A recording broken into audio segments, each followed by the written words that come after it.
नमस्कार मित्रों, आप सभी को हार्दिक शुभकामनाएं एवं बधाइयाँ। क्योंकि आप जानते हैं कि देव उठनी एकादशी से चूँकि देव सोकर उठ जाते हैं, इसलिए हमारे यहाँ भारत देश में सभी शुभ कार्य जैसे विवाह आदि आरंभ हो जाते हैं। यह बात हम बचपन से सुनते आ रहे हैं कि देव उठनी एकादशी के बाद हमारे देश में विवाह आदि शुभ कार्य आरंभ हो जाएंगे। परंतु देव शयनी एकादशी हम इसके लगभग 4 माह पूर्व मनाते हैं। यह बात भी हम बचपन से जानते हैं, परंतु हमारे मन में कभी यह विचार नहीं आता कि ऐसा कैसे संभव है। देवी देवता आखिर 4 माह तक क्यों सोते हैं। आपको यह जानकर आश्चर्य एवं प्रसन्नता भी होगी कि प्राचीन भारतीय ऋषियों को आधुनिक विज्ञान का कितना अद्भुत ज्ञान रहा होगा। इसलिए उन्होंने देवी देवताओं का समय, पितरों का समय एवं मनुष्यों का समय, सभी के समय के मापदंड भिन्न भिन्न बताए हैं।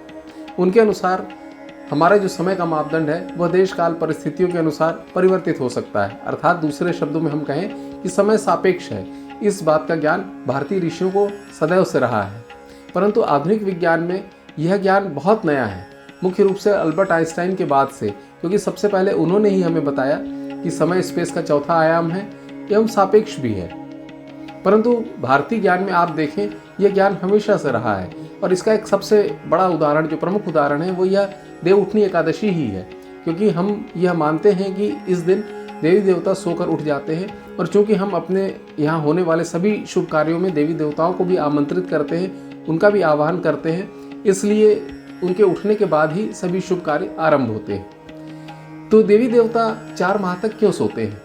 अगर हम इसे गहराई से समझने का प्रयास करें तो असल में ऋषियों ने बताया कि जिस तरीके से हम एक दिन में लगभग 1/3 सोते हैं, हम 2/3 जगते हैं। अर्थात 24 घंटे के दिन में हम लगभग 8 घंटे सोते हैं एवं 16 घंटे जगते हैं। अर्थात 1/3 सोते हैं, हम 2/3 जगते हैं।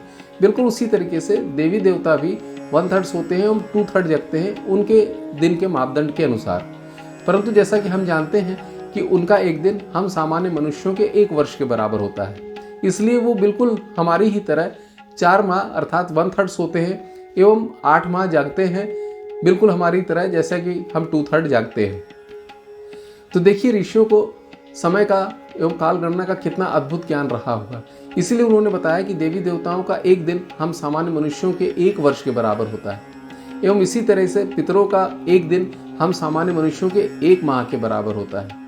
एवं ब्रह्मा जी का जो दिन बताया गया है वह तो हम सामान्य मनुष्यों के 8 अरब 64 करोड़ वर्षों के बराबर बताया गया है। इस तरह के एक दिन के 360 दिनों का ब्रह्मा जी का 1 वर्ष होता है, और इस तरह के 100 वर्षों की ब्रह्मा जी की आयु होती है।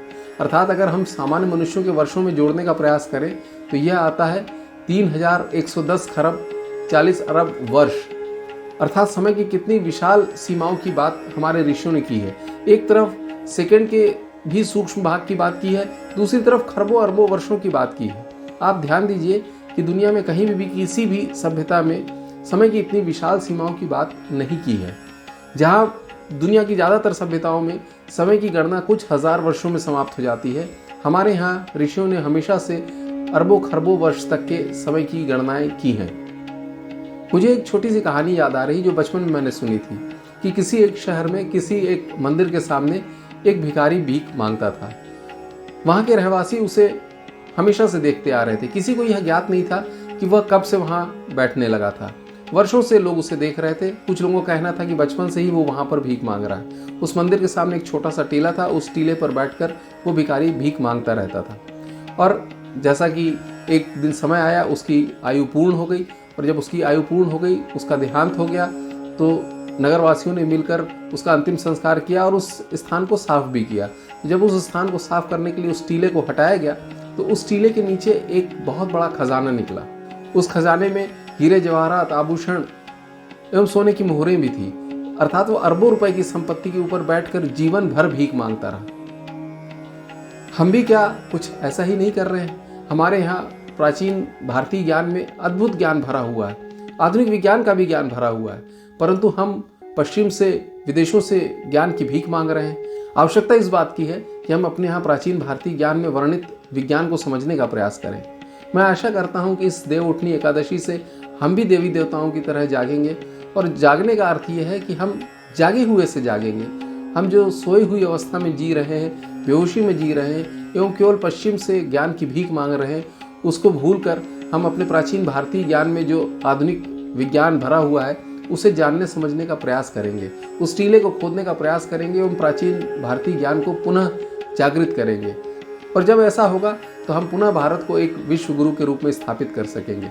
आशा है यह वीडियो आपको अच्छा लगा होगा, यह जानकारी आपको अच्छी लगी होगी। यदि यह जानकारी आपको अच्छी लगी हो तो कृपया इसे लाइक करें, चैनल को सब्सक्राइब भी करें एवं कृपया बेल नोटिफिकेशन अवश्य क्लिक करें, जिससे कि इस तरह की वीडियो की जानकारी आपको समय पर मिल सके।